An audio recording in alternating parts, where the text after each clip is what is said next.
Buen día, estamos en La Mula Televisión, les pedimos disculpas por el retraso y vamos a empezar rápidamente con la primera entrevista. Tenemos en el estudio al abogado Carlos Rivera del Instituto de Defensa Legal. Buen día, Carlos. Buenos días. Qué bueno que te tenemos aquí a pesar de que has estado hasta casi la 1:30 de la mañana en la Sala Penal Nacional. Un horario poco usual de diligencias judiciales, pero en realidad primero sorprendido por la forma que tan injustificada el retraso para leer una sentencia que en realidad nos ha sorprendido mucho por el contenido y por lo que terminó decidiendo finalmente, ¿no? Sí, nos estamos refiriendo al caso de Indalecio Pomatanta, un menor que fue asesinado en 1995 por un grupo, por una patrulla de miembros de la Marina, una patrulla Aries. Este caso empezó a verse en el Poder Judicial en el año 2004 y ayer a eso de las 11 de la noche, a pesar de que los habían citado a las 5:30 de la tarde, empezó la lectura de la sentencia para quienes han sido encontrados responsables del asesinato de Indalecio Pomatanta, este joven de Ucayali, a quien interrogaron y luego le prendieron fuego. La sentencia ha sido de 14 años por asesinato y el resto de la patrulla no ha sido hallado culpable, ¿es así? Exactamente, eso es lo que ha resuelto después de una larga lectura de sentencia, que como te comentaba hace un momento, pareciera ser una sentencia partida en dos en realidad, ¿no? Una primera parte, la más extensa, se han pasado cerca de 1:20 probablemente leyendo la parte de la valoración de las pruebas, que es en realidad yo diría una parte simplemente demoledora contra Andrés Egochaga, en el sentido de que hay testimonios, hay documentos, en fin, hay todo tipo de evidencias. Hay muchos testigos, ¿no? Hay muchos testigos, para comenzar, hasta el propio Indalecio Pomatanta, que quemado, moribundo, declara que son los miembros de la Marina los que lo han quemado. Un testimonio en realidad impresionante. Todo eso existe y todo eso fue valorado, creo que correctamente, y poco a poco se estaba dando cuenta de que eso es lo que demostraba que el crimen se había cometido, que Egochaga era el responsable y que ese crimen era un crimen horrendo. Hasta ese momento todo bien aparentemente, más allá de que la sala en algunos momentos parecía que se estaba olvidando del resto de los acusados, que tienen un rol, yo diría, algunos protagónicos en ese crimen y que han terminado absueltos. Como por ejemplo el que ayuda echando la gasolina. Como por ejemplo José Guido Dávalos, aunque en su caso hay que tomar en cuenta que él está prófugo, es cierto, lo ubicamos en diciembre pasado en España. El Ministerio de Justicia se demoró una eternidad en tramitar la extradición y lo tuvieron que liberar y por lo tanto el esfuerzo resultó inútil.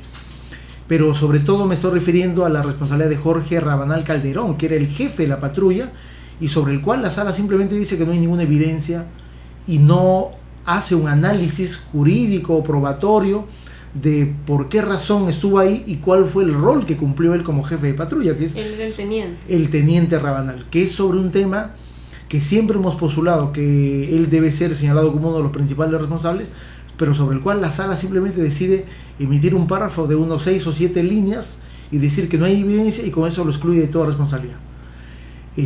Pero luego hay una parte de la sentencia que creo que es la más dramática en realidad, cuando la sala, a pesar de que dice que el crimen es un crimen horrendo, que es un asesinato, que está totalmente demostrado, lo califica como una grave violación a los derechos humanos, dice que hay que, por lo tanto, bajo esas consideraciones, entrar, como se suele decir, a compulsar la pena posible de imponer al autor de los hechos, ¿no? ¿Compulsar es disminuir? Compulsar es un poco valorar y ver qué tipo de pena se debe aplicar. Es como calibrar, digamos. Calibrar un poco la responsabilidad y eso ir a los números concretos, ¿no es cierto? Ahí yo creo que nos encontramos con las fallas más lamentables de la sentencia, ¿no? Porque parte de que toda pena debe ser proporcional al crimen cometido, y si nos imaginamos que acá estamos ante un crimen horrendo como es calificado en la sentencia, por lo tanto la pena debió ser una pena considerable. ¿Cuánto es la pena normal por asesinato? En Porque el momento, fiscal pidió 25 años. El fiscal pide lo máximo que se podía aplicar el año 95. Si este crimen hubiese sido cometido ahora, el caso Ollarse, merecería 35 años. Claro. Pero los mínimos con el que juega el fiscal son 15 como mínimo, 25 como máximo. Ni siquiera le han puesto el mínimo, le han puesto menos que el mínimo. El fiscal reflexionaba que este es un crimen horrendo, contra una persona absolutamente inocente y por lo tanto se le debe aplicar el máximo de la pena y pide 25 años. La sala se va en una dirección inversa, a pesar de que dice que es violación a los derechos humanos, crimen horrendo. Dice 3 argumentos en realidad para mí alucinantes. Uno dice que es un reo primario. Es cierto, es la primera vez que se conoce que Egochaga comete un crimen de esta naturaleza, pero eso hay que calibrarlo con otros elementos también. Luego dice que hay una responsabilidad de la Marina porque él es un elemento de la FOES, de la Fuerza de Operaciones Especiales, y que por lo tanto la Marina lo ha entrenado matando animales y que de esa manera es probable que lo ha deshumanizado.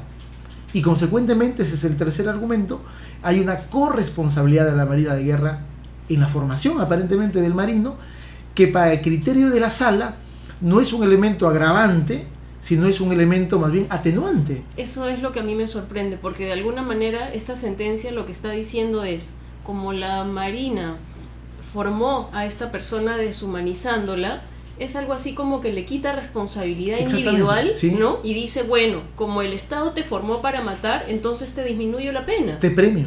En realidad lo han premiado a Egochaga, ¿no? Porque Egochaga, además, para que tú disminuyas una pena por debajo del mínimo, tiene que haber dos condiciones elementales. Que tú muestres un arrepentimiento del crimen. Egochaga no ha tenido ningún arrepentimiento.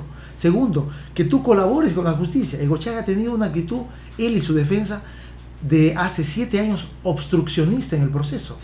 Egochaga sabía, por ejemplo, que en el juicio anterior, que es sobre lo que te voy a comentar luego, él sabía que estaba procesado. Él era jefe de una compañía de seguridad y nunca se presentó hasta el momento que lo detuvieron.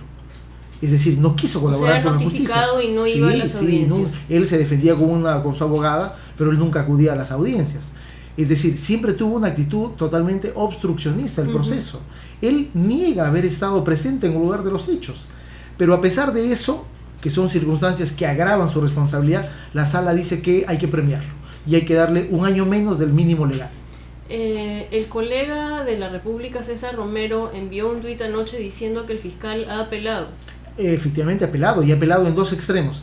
En el extremo de las absoluciones del oficial y de los subalternos que estuvieron siendo parte de la patrulla, y ha apelado en el sentido de la pena, de la poca pena que se le ha impuesto, sobre la cual, ya que hay que mencionar una cosa, se le ha impuesto 14 años, pero en realidad son 12 años y medio. ¿Por qué razón? Porque Egochaga, en el juicio anterior, que ya se anuló, en el que inclusive la sala anterior le impuso 20 años, y la Suprema consideró que estaba mal puesto, y por eso anuló la sentencia, él ya transcurrió 18 años detenido. ¿Meses? 18 meses, es año y medio. Por lo tanto, a estos 14 años hay que restarle el año y medio, y se convierten en 12 años y medio en realidad. A lo cual se le puede sumar inclusive la aplicación de beneficios penitenciarios, que casi es un regalo de Navidad, el que se le ha terminado imponiendo a Egochaga, lo que hace doblemente injusta la sentencia. Es decir, la sentencia que hubo en el 2009 fue por 20 años. Así es. También exculpó a todos los otros, ¿no? También exculpó al jefe de la patrulla y a los elementos de seguridad de la patrulla, y solamente condenó a Egochaga. La Suprema consideró que estaba mal hecho, pero anuló esta la sentencia es aún peor, que aquella. Exactamente, es peor. Ustedes, como parte civil, es decir, como defensores de la familia Pomatanta, ¿también pueden apelar? ¿O es lo hemos hecho el día de hoy. Lo hemos hecho el día de hoy. Hemos apelado en la misma dirección que la Fiscalía, porque han absuelto a personas que consideramos que son estrictamente responsables. El ejemplo más evidente es el señor Jorge Rabanal, que era el jefe de la patrulla y el que estuvo a solo 2 metros de distancia de las torturas y del asesinato que se estaba produciendo.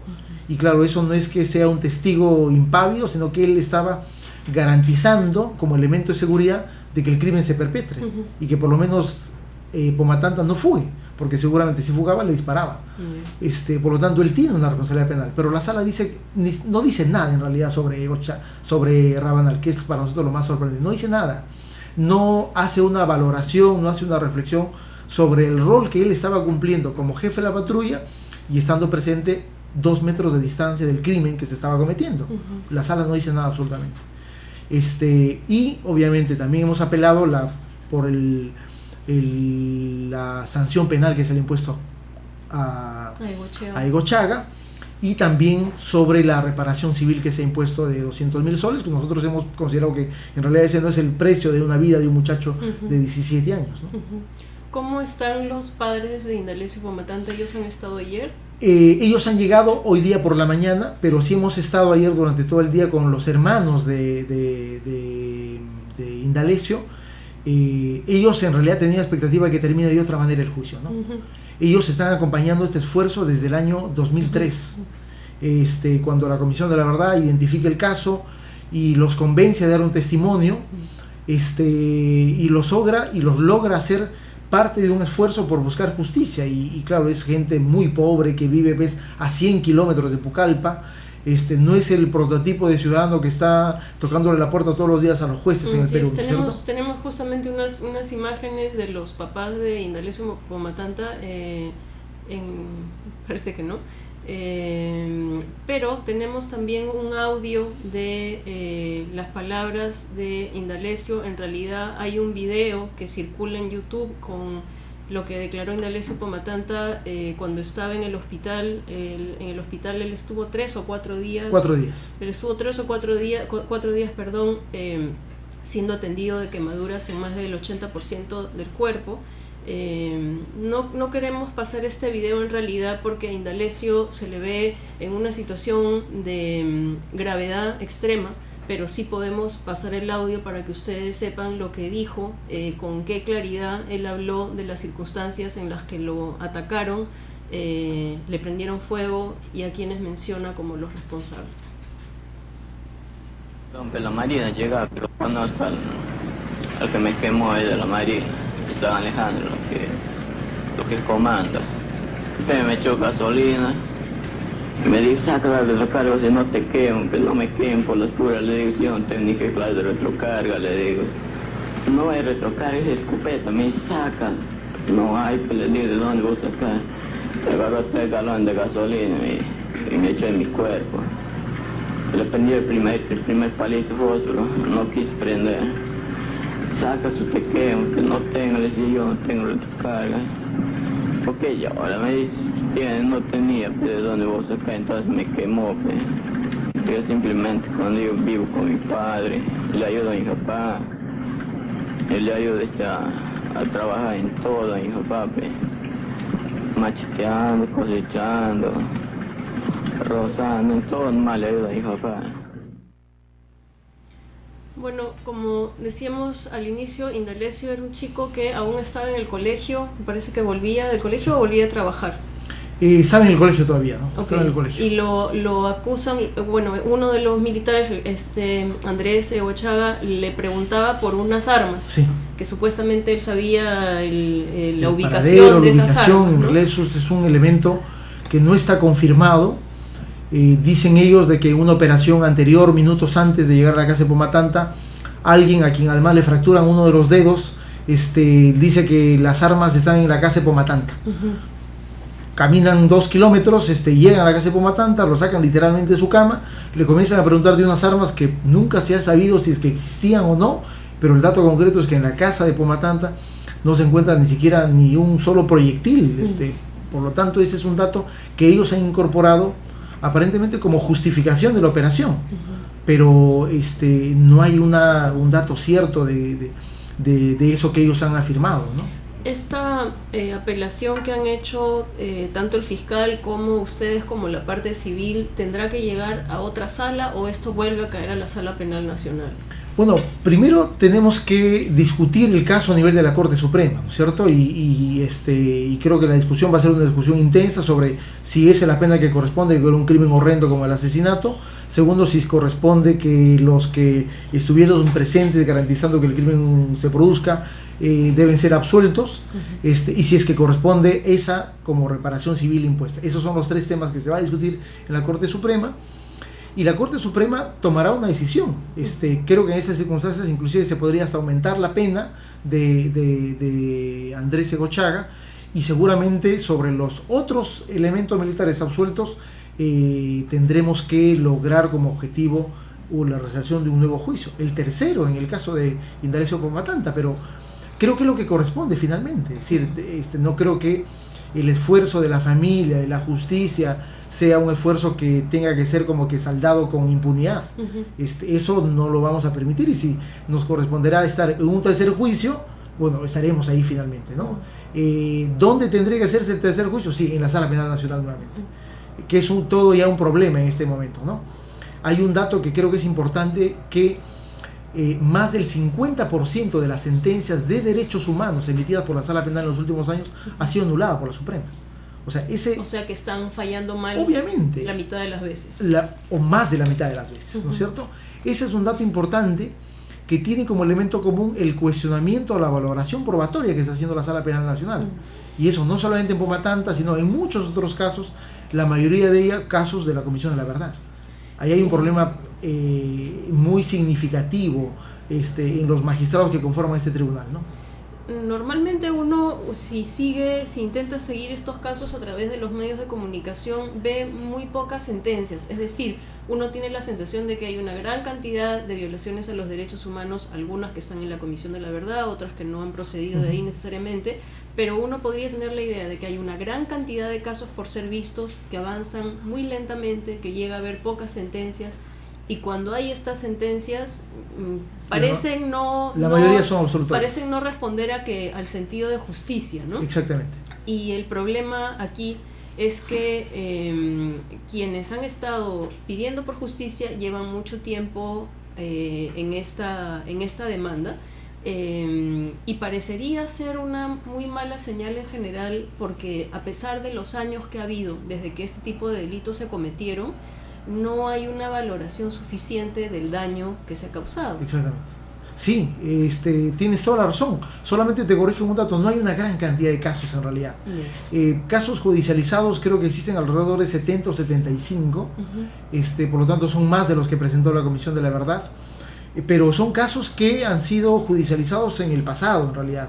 En los últimos 2 años son contados con los dedos de una mano los casos que han llegado al Poder Judicial. Es decir, y no es que sea un país en el que no hayan habido violaciones a los derechos humanos.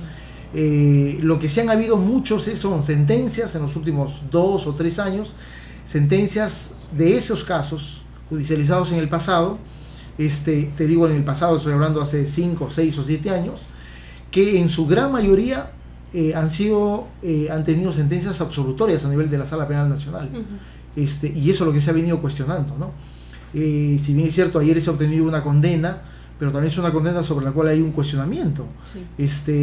Pero más allá de eso, la mayoría del porcentaje de sentencias emitidas por la Sala Penal Nacional en los últimos años, coincidentemente dictadas en el gobierno de García, son sentencias absolutorias. Si hay un nivel de influencia de la política sobre la justicia, pareciera ser un dato que refleja eso, ¿no? Que es un mal dato en realidad, o es un dato negativo. Y claro, son casos que se están demorando, son casos en los que hay un esfuerzo tremendo de los familiares, son casos en los que se comienza a perder evidencias.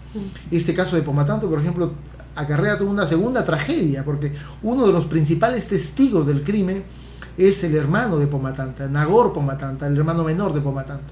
Nagor Pomatanta hace 2 años murió en un accidente de tránsito en Pucallpa. Él era uno de los principales testigos del caso. Claro, ya no lo pudimos presentar. Y ha pasado también algo así con Ajomarca, ¿cierto? Y ha pasado algo así con Ajomarca. Hace unos meses también falleció por un accidente de tránsito otro testigo. Y claro, son los riesgos de ir manejando casos del pasado, casos que se están demorando toda una eternidad en ser administrados, de ser judicializados, y que van enfrentando no solamente el problema del transcurso del tiempo, que es un problema muy serio. Una cosa es investigar un crimen de la semana pasada, como el caso Ayarse, y otra cosa es investigar a Comarca ocurrido el año 85. O sea, vas a enfrentar diversos problemas que en los otros casos no existen, que están referidos en su mayoría a la pérdida de las evidencias, ¿no? Si a eso le sumas un sistema de justicia que no actúa de manera rápida, y cuando actúa de manera complaciente con quienes han violado los derechos humanos, sí hay una problemática que es imprescindible señalar y enfrentar en un momento como este, ¿no? ¿Qué podríamos suponer acerca del presidente del Poder Judicial, César San Martín, con respecto a este panorama?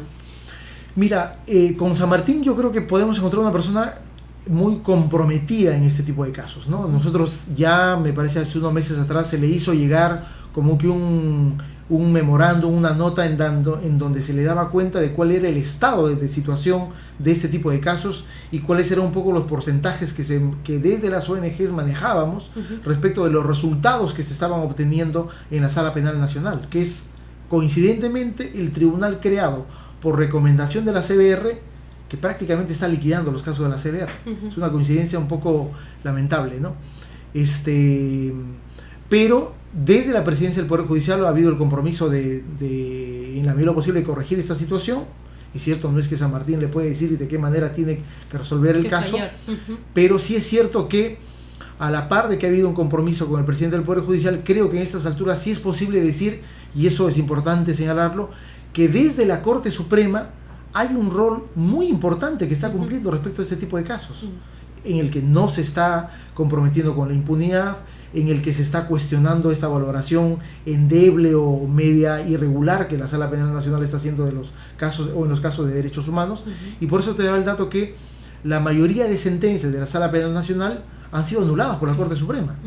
Una Corte Suprema que en los últimos años básicamente ha estado cuestionando un tema, que es la forma como se están valorando las pruebas en la Sala Penal Nacional. Y por lo tanto ahí hay una suerte de, no sé si llamar aliado, pero por lo menos es una Corte Suprema que está cumpliendo su rol. Vigilante. Sí, una Corte Suprema vigilante que le está diciendo, oiga, señores jueces de la Sala Penal Nacional, aquí están haciendo cosas que no corresponden hacer en temas de derechos humanos. Cuando la Corte Suprema revisa esta cantidad de sentencias, implica que la misma composición de magistrados es la que va a volver a revisar estos casos que ha anulado.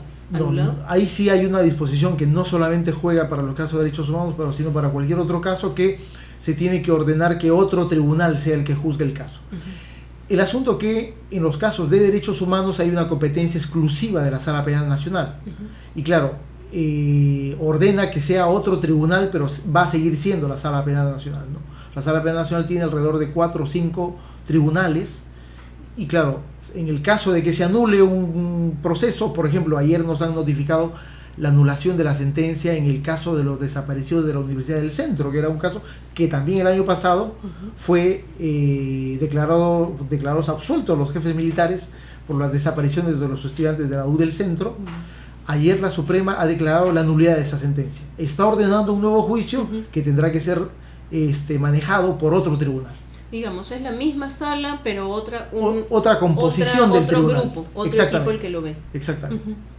¿Hay alguna novedad que nos puedas comentar acerca del caso Ajumarca, luego de la llegada de Telmo Hurtado? Hubo unas primeras declaraciones de Telmo Hurtado que él decía que iba a contar toda su verdad, que parecía que no era la verdad conocida hasta el momento. ¿Ha habido algún progreso acerca en realidad, las sesiones? El voy a contar toda mi verdad se fue de bruces contra el momento que Hurtado recibe la acusación, y él dice que niega los hechos, que rechaza los cargos, ¿no es cierto? Y que por lo tanto va a ir al juicio, ¿no es cierto? Suponíamos que iba a ser tal vez una conclusión anticipada de acuerdo a lo que él había expresado hasta públicamente, pero eso no ocurrió. Rechazó los cargos y eso significa que él va a acudir como cualquier acusado al proceso judicial, y ahí lo escucharemos a Telmo Hurtado finalmente cuál es la gran verdad que tiene reservado para este proceso. Además, es probable que eso ocurra muy pronto, porque en los 10 meses o casi 11 que han durado este proceso judicial, ya se ha completado la etapa del interrogatorio de los jefes, de los que no estuvieron presentes en la comarca. Ya desde la semana pasada se ha comenzado el interrogatorio de los jefes de patrulla, de Robles Nunura, de Rivera Rondón, el otro extraditado, y se terminará con Hurtado, ¿no? Ese ya es como que la segunda parte del juicio, ¿no? Porque ya es un juicio, es interrogatorio de los que estuvieron presentes en la operación, ¿no? Ahora es un juicio que creo que está caminando, más allá de que con mucha lentitud, pero por lo menos sí está dando las luces que desde la Fiscalía y la parte civil estábamos esperando en términos de que no fue un acto de locura de Hurtado, sino que fue una operación militar dispuesta desde la Comandancia General de la Segunda División de Infantería, ¿no? Okay, Carlos, te agradezco mucho por tu presencia y por informarnos sobre lo que acaba de pasar anoche. Hasta pronto. Ok, gracias.